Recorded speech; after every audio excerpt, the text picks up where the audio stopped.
ये पत्थर है। ये कोई मामूली पत्थर नहीं है। इस पत्थर से निकलने वाली चीज अगर बम का आकार लेती है तो हिरोशिमा नागासाकी जैसे शहर बर्बाद हो सकते हैं।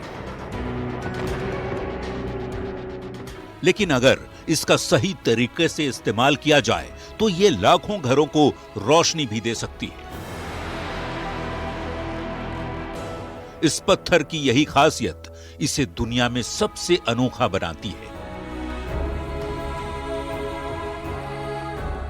पूरी दुनिया इस पत्थर के पीछे है। इसे हासिल करने की होड़ में लगी है। मगर जिस पत्थर को पाने के लिए दुनिया के बड़े बड़े देश बेचैन हैं, वो पत्थर पाया जाता है झारखंड की इस छोटी सी जगह पर, जिसका नाम है जादूगोड़ा। इस बेहद खास शो में हम बताएंगे जादूगोड़ा की जहरीली कहानी।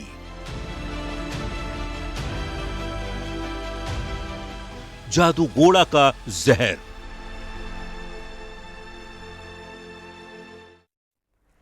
नमस्कार, मैं आपके साथ लक्ष्मी। एक अनजान जंगल जो 20वीं सदी में 50 के दशक में सुर्खियों में आया। जिस चीज को हासिल करने के लिए पूरी दुनिया बेचैन थी, उसकी खान मिली झारखंड में।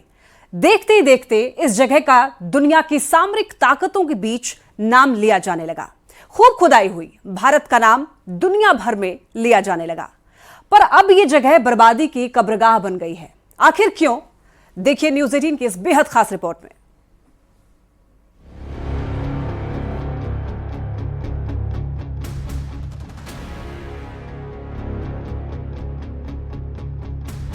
भारत का झारखंड राज्य बिहार से अलग हुआ एक युवा राज्य जो काफी मशहूर है अपनी खनिज संपदा के लिए, अनोखे इतिहास के लिए, यहां के जंगलों के लिए। पर सबसे खास बात जो इसे अनोखा बनाती है वो है यहां का यूरेनियम भंडार। राजधानी रांची से करीब 163 किलोमीटर दूर जादूगोड़ा, ये जगह जिस चीज के लिए पूरी दुनिया में मशहूर है वो है यूरेनियम। वही यूरेनियम जो परमाणु बम बनाने के काम भी आता है। तो इसका सही इस्तेमाल कर लाखों घरों के लिए बिजली भी बन सकती है। हमारी आज की रिपोर्ट इसी के बारे में है।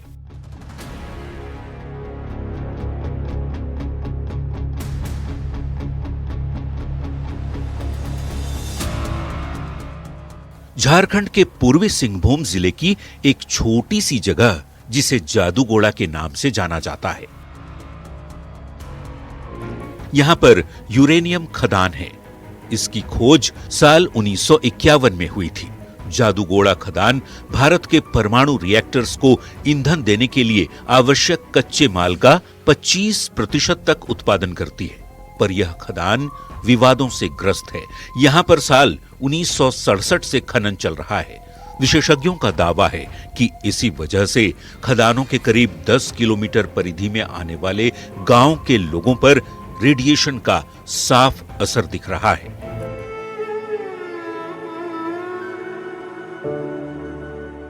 जादूगोड़ा के इचडा का उरांव टोला और तांती टोला, शाटी कोचा, मचुआ, भाटी, बागो और तिरुलगुटू के हर गांव के घर में कोई ना कोई दिव्यांग हो रहा है या फिर महिलाएं बांझ हो रही हैं। एक ऐसी बीमारी जिसे डॉक्टर भी नहीं पकड़ पा रहे हैं। आखिर ये बीमारी कैसे फैल रही है? आप तस्वीर देख सकते हैं मेरे बगल में, ये जो डस्ट रखे हुए हैं इसी से जो है काफ़ी केमिकल फैलता है। ये हवा में, पानी में ये काफ़ी जहरीला होता है। हालांकि इसे सरकार ने भी बैन लगाया है कि ये कहीं फेंका ना जाए, मगर ये एक ऐसी बीमारी को पैदा कर रहा है जिससे हजारों हजार गांव के लोग जो है वो पीड़ित हो चुके हैं। कई घर में विकलांग बच्चे हो रहे हैं तो कई महिलाएं अब बांझ हो चुकी है, उनके बच्चे नहीं हो रहे हैं।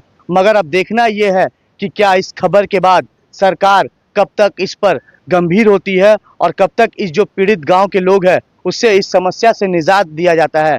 मगर आपको बता दूं कि इस डस्ट से कहीं ना कहीं हजारों हजार लोगों की मौत भी हो रही है और कई लोग अब भी पीड़ित होकर बिस्तर पर सोए हुए हैं। हालांकि इसकी ओर से, कंपनियों की ओर से गांव के लोगों को सुविधाएं भी दी जा रही है, मगर उस तरह की सुविधाएं नहीं दी जा रही है जो लोगों की जान बचाई जा सकी।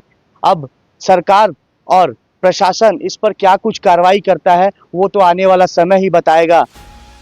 जादूगोड़ा भारत की एक ऐसी जगह जिसे चुना गया था भारत का इतिहास रचने के लिए, पर क्या ऐसा हो पाया, या फिर इसके इतिहास रचने के सफर में यहां के मूल निवासियों को क्या भारी कीमत चुकानी पड़ी?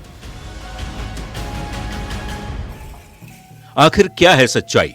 जब न्यूज 18 की टीम ने जादूगोड़ा के गांव जाकर घरों में लोगों से बात की तो जो हकीकत सामने आई वो बेहद चौंकाने और हैरान करने वाली थी।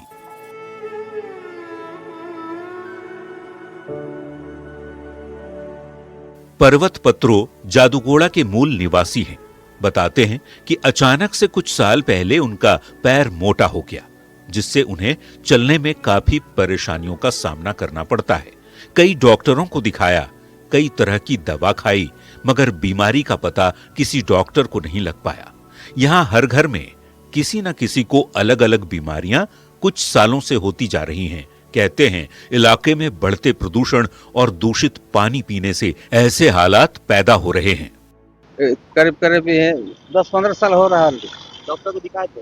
हाँ, डॉक्टर दिखाए थे, डॉक्टर को पकड़ नहीं पाया। वो दवा भी बहुत खाया लेकिन कुछ काम नहीं कर रहा है। अचानक से पैर फूल। हाँ। क्या लगता है, क्या कारण क्या है? कारण के तो हम बता नहीं सकते हैं क्या कारण से फूला है। मगर हर घर में कुछ ना कुछ बीमारी हाँ, वो तो है ही है। क्या है? ऐसे ये पैर फूला है, कोई लंगड़ा है, कोई बोल नहीं पाता है। हर घर में? हाँ, हर घर में, मतलब कुछ कुछ घर में है। ये अभी 5-6 साल से 10 साल से शुरू हुआ? इसके पहले नहीं था। पहले नहीं? नहीं, अभी 10 साल से? हाँ, 10-15 साल से इसे हो रहा है। बहुत से आदमी का इधर भी है। हाँ। इसे पाँव फूला। यह कोई इकलौता मामला नहीं है। यहां पर रहने वाली कमला देवी, लक्ष्मी देवी जैसी कई महिलाओं की कहानी ऐसी है जो आपको झकझोर कर रख देगी। कमला बताती हैं कि उनके एक बेटे दुनिया उरांव और बेटी अलवती उरांव दोनों जब परिवार को लेकर जादूगोड़ा क्षेत्र में रहने के लिए आए तो कुछ दिनों बाद दोनों ही दिव्यांग हो गए और कुछ समय के बाद तो बेटी उलवाती उरांव की मौत भी हो गई। ছোটর সময় চলতে ছিল তো এখন কি করব, এখন যত বড় হইলো বড় টানি দিল। এখন পারছে না নিজে, এখন কষ্ট হচ্ছে। কি করব? बड़ा होने के बाद की कैसे होगी? এখন বড় হলো এখন এরকম হচ্ছে যে হাঁটু গাড়িয়ে গাড়িয়ে চলছে। একটা তো ইহার জুড়িটা তো নষ্ট হইলো, আর এখন আছে, আমি আছি, একটা বেটি আছে, আর এখন নাতি আছে। হ্যাঁ এরকম ছিল। ও আর গড়ি এরকম দুটা ছিল এরকম, আর ভোঁসড়িতে। बचपन में ठीक थी? না ছোটর সময় তো চলতে ছিলেন ইয়া। হ্যাঁ, আগু হাট না ঘর ছিল, উঠিলাম না, আসলেন দু লোক চলিয়া এইখান ঘর বানালে কোনে বসলেন যে বসে উতার হলেন। আর কি করবো এখন এরা কি कैसे हुआ? এইরকম এখন হইলো আমি এটা তো বুঝতে পারছি না। আগু তো এই সিলাই ডেমগার গায়ে মাটি করতেছিলি না।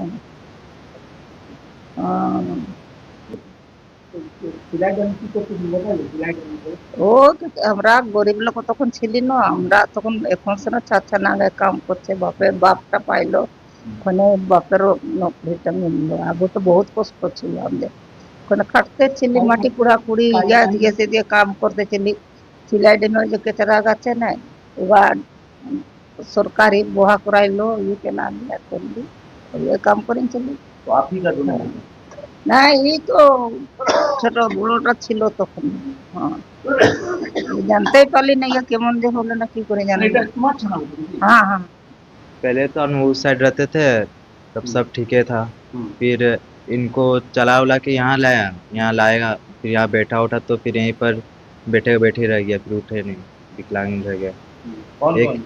एक थी बुआ थी और एक चाचा, जो अभी चलने नहीं सकते, और अभी बुआ तो अब नहीं रही, अब तो चाची ही है बस।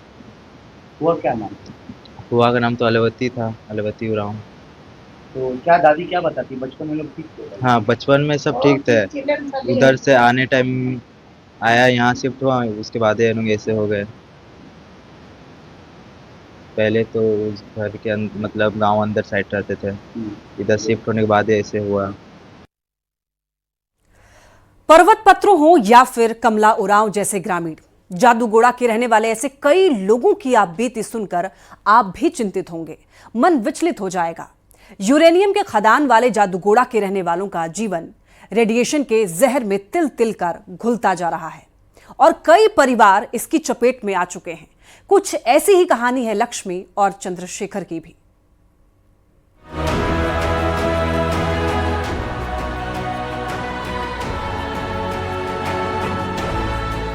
जादूगोड़ा के एक और गांव पहुंची हमारी टीम तो एक घर में हैरान करने वाला वाकया देखने को मिला।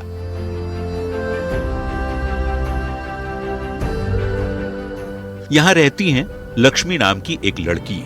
इसे कुछ साल पहले पूरे शरीर में लकवा मार गया था। न तो बदन में खून है, न ही शरीर में पानी दिख रहा है। लक्ष्मी का दर्द आप भी सुनिए। क्या मनता है आपके गाँव में, क्या सुनते हैं? बहुत महिलाओं का हाँ, प्रेगनेंसी मतलब मिसकैरेज हो जाता है, बहुत जन का ऐसा होता है, सुनने में आता है। होता है क्या, हो भी रहा है? बहुत जन का हो भी रहा है ऐसा। हाल ही फिलहाल में सामने वाला घर पड़ोस वाला में ही हुआ है। 3 महीना मतलब पार कर गई थी, अभी मिसकैरेज हो गया उसका भी। लक्ष्मी एक हंसती खेलती लड़की थी। लकवे के शिकार होने के बाद परिवार के लोगों ने कई डॉक्टरों को दिखाया, पर कुछ ना हो सका। ग्रामीणों का तो यहाँ तक कहना है कि कई लड़कियों का मासिक धर्म भी बंद हो चुका है। कमजोर हो गया था, थोड़ा पैर हाथ फूल गया है, और कुछ मतलब चल भी ठीक से नहीं सक रहा, थक जा रहा है। क्या डॉक्टर क्या बोले? खून नहीं है? खून नहीं है पूरा शरीर में? हाँ। पहले ठीक थी? हाँ, पहले ठीक। कब से हुआ? हो गया 2-3 साल जैसा। 2-3 साल? हाँ। मैंने अचानक से कैसे हुई, क्या हुआ? अचानक से हुआ है। क्या कारण? कमजोर हो गया, शरीर में बीमारी होगा। इसका मासिक तो है ना, वाला गड़बड़ है। शादी हुआ? नहीं हुआ, कुंवारी है। कुंवारी? हाँ। बच्चा मने? हाल ही में इसका माथा डेथ कर लिया। उसका तो महीना का ठीक नहीं होता है, पूरा महीना होता तो पूरा कमजोरी हो जाता है, और वो मैंने चलने नहीं सकता, पूरा फूल गया है, खून नहीं है उसको। और हम लोग तो गरीब आदमी है, कैसे इलाज करेगा। और अचानक से हो रहा? हाँ, अचानक मेरा मम्मी लोग, मेरा सास मैंने डेथ हो गई है। ज्यादा दिन, 1 हफ्ता नहीं हुआ है, ज्यादा दिन नहीं हुआ है, डेथ हुआ है। और गरीब आदमी कैसे भर्ती करेगा अकेले में। तो बच्चा तो नहीं हो रहा है। क्या कारण क्या? अब क्या कर रहे हैं वो वाला हम नहीं जानेगा, मेरा ननद का ही जानता है, दूसरा लोग का जानेगा तो क्या है। लक्ष्मी के घर से आगे बढ़ते हुए हमारी टीम चंद्रशेखर के घर गई तो उनकी पत्नी सुशीला पत्रा का मामला सामने आया। वो 4 बार गर्भवती हुई, पर हर बार पेट में ही बच्चा मर गया। 5वीं बार में एक बेटी हुई है, पर वह भी बेहद कमजोर है। ऐसी कई महिलाएं हैं जो गर्भवती होती हैं, पर उनके पेट में बच्चे मर जाते हैं। कई महिलाएं आज तक मां नहीं बन पाई। गर्भवती महिलाएं कहती हैं कि डॉक्टर को दिखाने पर सब सही रहता है, पर अचानक से बच्चे की मौत हो जाती है। हाँ, बहुत बार हुआ था, 2-3 बार, 3 महीना, 5 महीना, 9 महीना। और बच्चा खराब हो? हाँ, होके खराब हुआ है, पूरा महीना होके पता चलता है खराब है बच्चा, पहले पता नहीं चलता। आखिर कारण क्या?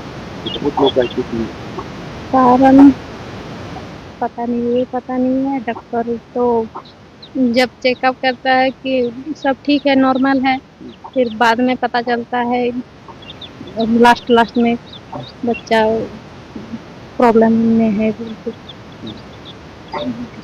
आपका भी? हाँ, कितना बार? 3 बार। अभी एक बेटी है। अभी बेटी को हाँ, बहुत ये सुस्त स्वास्थ्य है, 2 साल की है। बहुत दिन के बाद 10 साल के बाद बेटी हुई है, बहुत खुश हैं। क्या कुछ परेशानी यहाँ ज्यादातर दिख रही है? रेडिएशन के चलते मतलब जैसे बच्चे माताओं का मिसकैरेज होता है, बच्चे का विकास सही से नहीं होता है, सर और कुछ विकलांग का भी समस्या आता है। तो क्या आपके भी कुछ हुए, वाइफ का, पत्नी का हुआ? इससे पहले 3 बार मेरे वाइफ का, एक बार पूरा 9 महीना में बच्चा डेड ही पैदा हुआ, और एक बार जब डॉक्टर के शायद 6वां महीना में अल्ट्रासाउंड कराया तो इसका स्पाइन में प्रॉब्लम था, इस वजह से बाद में करना पड़ा। गाँव में भी बहुत केस आ रहे थे? हाँ, गाँव में भी केस है। कारण क्या है? कारण तो देखिए शायद बोलता है जैसे यूरेनियम का रेडिएशन से ज़्यादा दिक्कत करता है, तो यहाँ यूरेनियम का माइनिंग होता है तो शायद ये बंद हो गया कि अभी भी बहुत सारा ऐसा मामला है? ऐसा मामला कभी भी आ ही रहा आई उस पर कुछ विचार करना चाहिए सरकार को। है। सरकार को विचार तो करना चाहिए और मेडिकल व्यवस्था अच्छा होना चाहिए। जमशेदपुर से सटे जादूगोड़ा के कई गांव ऐसे हैं जो रेडिएशन के चलते हर घर में एक विकलांग बच्चे या दूसरी तरफ महिलाओं के प्रेगनेंसी में परेशानी का सामना लोगों को करना पड़ रहा है। हालांकि यहाँ के गांव के लोगों का साफ तौर पर कहना है कि पहले तो कई आश्वासन और कई दावे किए गए थे, मगर अब जो है मेडिकल के नाम पे पूरी तरह से कोई व्यवस्था नहीं दी जा रही है, जिसके कारण से हर घर के एक व्यक्ति न तो दूसरा व्यक्ति किसी न किसी बीमारी से पीड़ित है और बिना इलाज के इनकी मौत हो रही है। रिपोर्ट दावा करती है कि इस इलाके में यूरेनियम रेडिएशन और अंधाधुंध खनन के चलते गांव के लोगों पर इफेक्ट देखने को मिल रहा है। इस बेहद गंभीर मुद्दे पर हमने स्थानीय कुछ ऐसे लोगों से बात की जो शिक्षित हैं, समाज सेवा से जुटे हैं। इनका भी यही कहना है कि यूरेनियम के रेडिएशन के चलते लोग कैंसर के साथ ही शारीरिक तौर पर बेहद कमजोर होते जा रहे हैं। पर यहाँ की चिंता न शासन को है न ही प्रशासन को। तो यहाँ के लोगों को बहुत समस्या है। विशेषकर क्या है, यहाँ से टेलिंग पॉइंट का जो रेडिएशन युक्त धूला है, इससे पूरा पानी यहाँ का दूषित हो रहा है। यहाँ का पानी पीने लायक नहीं है, डायरेक्ट यहाँ का पानी कोई पी नहीं सकता है। और यूसीएल के द्वारा जो सुविधा में भी भारी कटौती की जा रही है, पहले हॉस्पिटल में भी बहुत तरह का सुविधा दिया जाता था, लगभग वो सब बंद कर चुका है। और ग्रामीणों को ना स्वच्छ पानी मिल रहा है, ना मेडिकल सुविधा मिल रहा है। CSR से भी जो सुविधा मिलता था वो भी बंद हो चुका है, और इसलिए यहाँ के लोग बहुत परेशान हैं। विशेषकर बहुत सी महिलाएं हैं जिसको पहला इशू में मिसकैरेज होना ही है, और बहुत जन दिव्यांग भी है। यहाँ पर बहुत से बच्चे आप देखेंगे दिव्यांग है। कहीं ना कहीं इसका एकमात्र कारण है कि ये रेडिएशन का प्रभाव है यहाँ। और पहले डॉक्टर की टीम आके घर घर जांच करते थे, DDT छिड़काव होता था, वो सब बंद हो चुका है। बहुत ज़्यादा इफेक्ट है। माने हर एक घर में आप जांच करिएगा तो कहीं ना कहीं आपको कैंसर के मरीज, ट्यूमर के मरीज, विकलांग पाना ही है। अभी हाल के दिनों में UCL के भी कई अधिकारी कैंसर से उनका मौत हुआ है। लीवर के पेशेंट, शुगर, BP बहुत ज़्यादा मात्रा में है। यहाँ आसपास के 5 किलोमीटर से 7 किलोमीटर का रेडियस में जितना भी है, सब कहीं ना कहीं इससे प्रभावित है। आप लोग कितने सालों से देख रहे हैं? यहाँ हम 50 साल से, मेरा बचपन यहीं से पैदाइशी है। बहुत सा ऐसा मामला है जहाँ कोई 1-2 बार यहाँ विधानसभा टीम का आके टेलिंग पॉइंट में जांच पर, उसके बाद कोई सुविधा नहीं है। अभी भी टेलिंग पॉइंट के आदमी परेशान है, वहाँ खेती नहीं हो पाता है, धूल कण से खेती मर रहा है, पानी पूरी तरह दूषित है, चर्म रोग तो घर घर में है। ये सब बहुत तरह की परेशानी है। क्या मांग करते हैं सरकार? हम सरकार से ही मांग करते हैं कि UCL से प्रभावित जितने भी गांव है, स्वच्छ पानी, मेडिकल सुविधा, पढ़ाई की सुविधा और घर घर में मेडिकल जांच होना चाहिए, जिससे लोगों को अगर कोई भी परेशानी है उसका त्वरित कार्रवाई हो सके। बहुत से लोग बिना इलाज के ही मर जा रहे हैं। जादूगोड़ा के ग्रामीण इलाकों के कई घरों की पड़ताल करने के बाद न्यूज 18 की टीम पहुंची जादूगोड़ा सदर अस्पताल। यहाँ के डॉक्टर बताते हैं कि बच्चे दिव्यांग क्यों हो रहे हैं, गर्भवती महिलाओं के बच्चे की मौत क्यों हो रही है। ये बेहद गंभीर मसला है, इसकी जांच उच्च स्तरीय पैमाने पर होनी चाहिए। हम लोग एएनसी वगैरह जितना भी करते हैं एंटीनेटल चेकअप, जैसे ही हम लोग को पता चलता है कि कंसीव कर गई है तो हम लोग का जो मेडिकली जो हम लोग देते हैं, जैसे टेटनस वगैरह सब इंजेक्शन, टीडी जो इंजेक्शन अभी है, इसके बाद फोलिक एसिड टेबलेट, वो सब हम लोग का जितना प्रक्रिया है वो सब हम लोग देना शुरू कर देते हैं। और उस आधार पर हम लोग सोचते हैं कि हाँ इसको कुछ उस तरह का प्रॉब्लम नहीं है। प्लस हम लोग का जो एएनसी होता है 4th एएनसी तक हम लोग उसको चेकअप करते हैं। हमारे एएनसी में जितना भी एनएम है, एनएम भी जाती है, वो सब भी चेकअप करती है। और प्लस सीएचओ भी है, सीएचओ के द्वारा भी वो सबका चेकअप होता है। हो सकता है जादूगढ़ा में हम लोग का ऐसे यूरेनियम का बहुत मात्रा में मिलता है और यूरेनियम का साइड इफेक्ट के वजह से ऐसा हो सकता है, लेकिन उस जांच का विषय है। हमारे विभाग से जितना भी है मेडिकली हम लोग जितना आप लोग चिकित्सीय आधार पर करते हैं वो तो हम लोग रोकथाम करने के लिए कोशिश कर ही रहे हैं। एंटीनेटल चेकअप हो ही रहा है। बच्चा होने के बाद वो सबको जितना भी इम्यूनेशन है, टीकाकरण है, सब हम लोग भरपूर मात्रा में उसको पूरा करते हैं। और बाकी जितना भी यूरेनियम का साइड इफेक्ट वो जांच का विषय है और ये हम लोग से संभव नहीं है, वो सब तो ऊपर लेवल का बात है, वो सब अपना जांच करेंगे। एक नहीं, दो नहीं, पूरे शहर की जिंदगी यहां बर्बाद हो चुकी है। जादूगोड़ा के लोगों की जिंदगी से नींद, चैन और सुकून जा चुका है। अब देखना यह है कि इस खबर के बाद प्रशासन और सरकार की आंख कब तक खुलती है, कब तक इस गांव के इस पीड़ित लोगों को शुद्ध जो इलाज है वो पहुंच पाता है, कि इसी तरह जिला प्रशासन और सरकार कुंभकर्णी नींद सोई रहेगी और गांव के लोग जो है वो खत्म होते जाएंगे। न्यूज़ 18 के लिए जमशेदपुर से आशीष कुमार तिवारी। और इसी के साथ खबरें लगातार जारी है, आप देखते रहिए न्यूज़ 18।